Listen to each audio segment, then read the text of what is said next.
Another little clip here to play. Obviously, a big Champions League night tonight. Arsenal kind of being dismissed again by a lot of people, but I wanted to play this for you and get your reaction to this football fan. I don't know where he's from. I might get in trouble. I think he's German by the accent, but I'm not very good with accents. Let's take a little listen.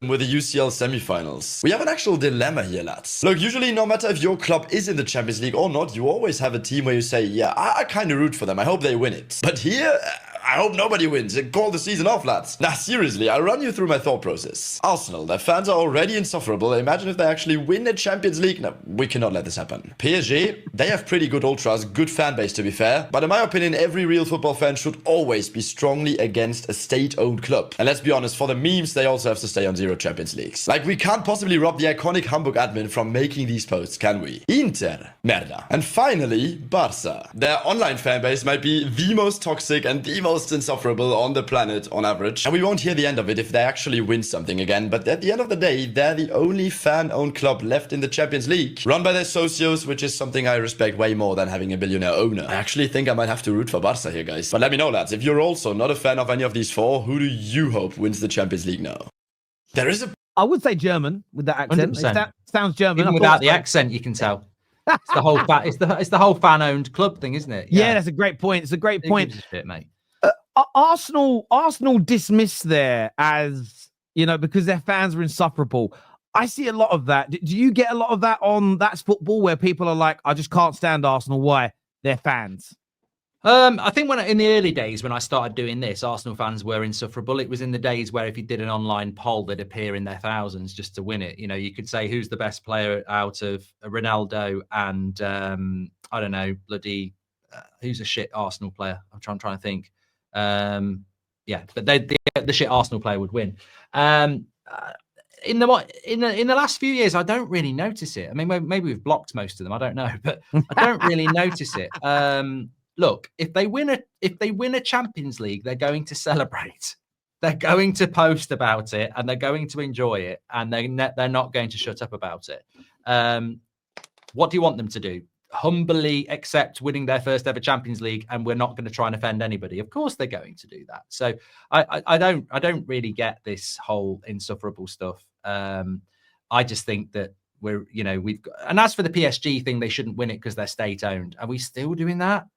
Do we really want to look into the background of every club that you think's not state owned and not funded by money, and your local supermarket and everything like that? Like, come on. I will say this.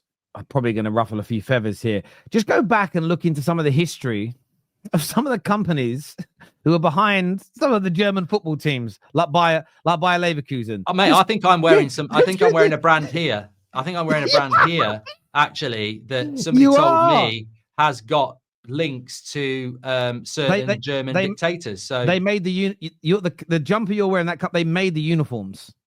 Right, you see. But it's 2025, and if it offends anybody, I'm really, really sorry. But it was bought for me at Christmas by McGran, who I think was probably alive during the war on the other side. So I hear you. It's one of those things. I mean, it's, as you say, when it comes to the sort of the moral posturing, there is that element of how far, like, where's the cutoff point in these sort of conversations. And I saw when I went over to Qatar for the World Cup. In the build-up, people were, why are you not slagging it off? And I was just very honest. I went, because if I get the chance to go, I'm going to go. And I don't want to be one of those people that slams it. And then a brand says, we're going to pay you to go over and watch some games. Do you want to go? And then I say, yes, and look an idiot, right? I can't do that virtue signaling nonsense. But I saw it over there. There was all these journalists in the build-up saying how wrong it was. And what they put on for us over there were these amazing parties at night where you would go and they had, like, you went and you didn't know what to expect. And then they had this big stage and all this food and all this alcohol. And then you had like Neo and Usher and all these, you can't even get tickets for them when they're on tour. Suddenly they're there. And there's all the journalists there at the back drinking and eating, listening to Usher, all paid for by the state. And you're like, hang on a minute. A few weeks ago, I read your article where you were saying this is blood money. But now you're here enjoying the alcohol they're paying for you to drink. And I just can't live like that myself. I'm just... I can't do the virtue. It's like one of your moderators says, Ladimus Prime, Terry, German fans can't stand Leipzig. And Leipzig is because it's part of the RB group. So it's not about state ownership. He's definitely German and respect different cultures and diversities. I think in the German football world, they're very proud of their ownership models, but in the Premier League, it's very, very different. And I look at PSG and I go, it was funny that they couldn't win the Champions League with the Qatari money. But actually, I quite like that in the end, they've moved away from the Mbappes and the Neymars and the Messis, and they built a team. And I like the way they play football. So if they win the Champions League, then I don't mind. Barcelona also play good football. Inter Milan are the underdog. And Arsenal, if they win it from a very difficult tournament, then they deserve to win it. I don't look at it and go, the one thing I think I'll find funny is if Barcelona or Arsenal win it and then they're not playing in the Club World Cup. I think that would be hilarious that the best club in the world basically is not going to play in the Club World Cup. So I probably would sway.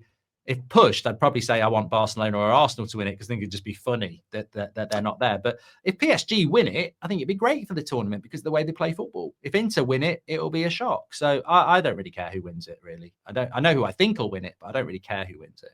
Yeah. What do you, in terms of this guy though? I want to show you one other thing that he said, right? Because it's hilarious to me. It just shows perception when he says he thinks Arsenal fans are insufferable, but, and there is a big but here. At the same time, he also believes that Liverpool are the most likable Big Six team in the Premier League by far. Most likable, Liverpool. Yeah, I don't. Yeah, maybe come and spend a few months in the UK. I think Liverpool fans themselves know that Liverpool is almost like its own country. Like they don't really.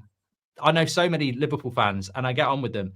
They don't like England. Like when England play, they just don't like England. It's Scouse, not English. Yeah, so, and they don't care about that. I don't think even people from Liverpool would say we're the most likable. And even as a United fan, hated, adored, never ignored. I don't really care if people like us. It's not, it's not even a bonus. I agree. Yeah. I think it's a good thing when people don't like you. But how do you think Arsenal are going to get on tonight? How do you think they'll get on against PSG tonight at home? I think they've got to. Ideally, they've got to win by 2 goals or more, and then they'll go through. They've got to do what they did against Real Madrid. I think if they can overwhelm PSG like Villa did in the second half and get a 2 or 3 goal lead, their defense is so good they'll be through. If they go to Paris with a draw or maybe a 1 goal lead, we've seen what that atmosphere and what they can do there. They can overwhelm teams as well. So I think Arsenal will get a 2 or 3 goal lead and put themselves into the final, really. Yeah, no, it's gonna. I think they might win 2-1 tonight, Arsenal. It's my gut feeling, which isn't enough to say they're through because it's going to be a tight game. The painful bit for me, I want either PSG or Arsenal to win it. I just want, and purely it's a selfish thing. I know Arsenal winning it means another English team's got it, and I like that club being small. But Chelsea have got 2 now, and City have won it recently. I don't want Barca getting another one. It's another team that pulls further away from our 3. I think it would put Inter on 3 or on 4. I haven't actually looked, but it puts Inter Milan. How many have Inter Milan got? Let's have a little look. Because for me, I always, whenever I want a team to win, I like a team that's never won it to win it. Because I think it's always it's special to watch in terms of the celebration. So I would prefer PSG over Arsenal, of course. But looking at their, why can't I see? They've got 3 apparently. Yeah, 3. And that's from a Real Madrid fan, yeah. Yeah, they've got 3. So again, I don't want Inter to win it because then they have 4. They leave Man United behind. So often when it comes to me picking who I want to win things, it's based on like what's best for my club in terms of trophy haul, legacy, etc. But I think Arsenal tonight. I think 2-1. I think 2-1. They'll beat them tonight. I think it'll be a much closer game than we saw. I know Villa came back in that second half against PSG, but I did feel over the 2 90-minute games, I thought PSG were far superior. I don't think you'll see that big of a dichotomy, that big of a difference between these two sides. But I think Arsenal come out on top tonight. I'm not sure. The second leg, I'm not even predicting the result in that yet. Simply, I did a little bit yesterday, but I want to wait and see what they look like tonight, what the injuries are like going into the game a week later. But that will also be really, really close as well. And I think if Arsenal win tonight, I think they'll get themselves through. A draw or a defeat, and I think it'll be too much. I think it's really, really close. I think it's very important for Arsenal to get the win tonight. If they do, I think they'll make the final, personally. Yeah, I mean, it'd be great to see Arsenal-Barcelona final. I think that would be, a real was it 2006 as well that happened? So yeah. but on the other hand, you know, if it's not to be an English club in the final, I think there's always a bit of spice if there's an English club in the final being English. But I don't think I want Arsenal to win it. Yeah, I think, you know, the Manchester United fan in me kicks in and goes, you know, it's bad enough Liverpool having more than us, but I don't want other teams catching us. True, very true, very true. But I think Barcelona PSG would be a good final as well. And the great thing about the final is one game. There's, you know, I don't mind. I think the 2-leg system works before the final, but in the final, you know, that would be a really interesting one. PSG Barcelona. It's funny if it was Arsenal Barca though. I just got when it. I get where you're coming from, the English club thing, but when it comes to the Europe, maybe it's because Barca beat us in those 2 finals to win 2 trophies. I hate. I don't mind seeing Real Madrid win more. For some reason, it doesn't resonate with me. But I hate seeing Barcelona win them. And I don't have any dislike to Barcelona day to day, just in the Champions League. And I think it's because they beat us in 2 finals. It just winds me up watching them win. It really winds me up more than it would. But then I don't know if Arsenal were actually in the final. My mind might, as you say, that the United fan in me, the rivalry we had, might come to the top. But whenever I've seen Barca in finals since they beat us, I've just always wanted them to lose. There's something about them. Because I remember when Arsenal played them, I think. I was very happy when Arsenal had that man sent off and lost. So unless I've changed, I celebrated that. But I also celebrated. This is what I mean with Barca, and maybe it's this. Thinking about it's like a therapy session, Mark. Thank you for helping me with this. I remember the night very well because the night before Man United knocked out Arsenal, and then I went to work. My housemate at the time, my best mate Phil, we both got very drunk watching United Arsenal. He's an Arsenal fan. I'm a United fan. He left for work after me, and he forgot to lock the door. And I got home from work that evening. We'd been burgled, and my 2 little kittens got shut in a cupboard. I always remember it. So you don't remember days like that when you come home. And thankfully, though, I was left a ring by my dad, given a ring by my dad. And as they were leaving the house, they dropped it. It was in the gravel in the front garden. So I got that back, which was nice. So I remember that night and watching and I was in a bad mood and I watched it. And I celebrated all those bad decisions that went in Barcelona's favour against Chelsea. I celebrated the last-minute goal by Iniesta, only to watch us be completely outclassed by Barca in the final. And it was like it was just like a dry slap in the face, almost like actually I think we'd have beaten Chelsea because I think we were close in 2008 as a team. But I think we were better than them in 2009.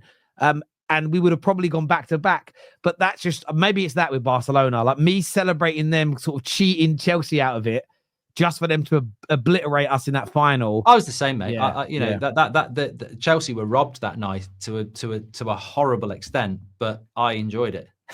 Because I didn't want to play Chelsea in the final. But in hindsight, we'd have had a better chance against Chelsea. But no, I agree. I've changed on that as well, though. I used to love watching teams get screwed over by refs. I'm completely in the last 5-6 years, maybe just as I've got older and I've matured. I think doing this job's changed me as well because I spend a lot of time talking to fans. You listen to more. I think I've learned more about football in the last decade. And there's something about it now that just irks me. And maybe it's because VAR's come in. And VAR was meant to stop all those things happening. If that makes sense. The turning point on that for me was when Liverpool's goal against Spurs wasn't given. And I don't like Liverpool. They're my biggest rival. But when I saw it, I was just like, fundamentally, maybe it is a growing up thing. I was like, it's funny because it's Liverpool. But ultimately, there's a bigger play here. It's shocking officiating and it needs calling out. And, we're still getting it now, and I think a lot of football fans have become more reasoned when it comes to officiating because we're all victim of it and we see it all the time. No, I totally agree.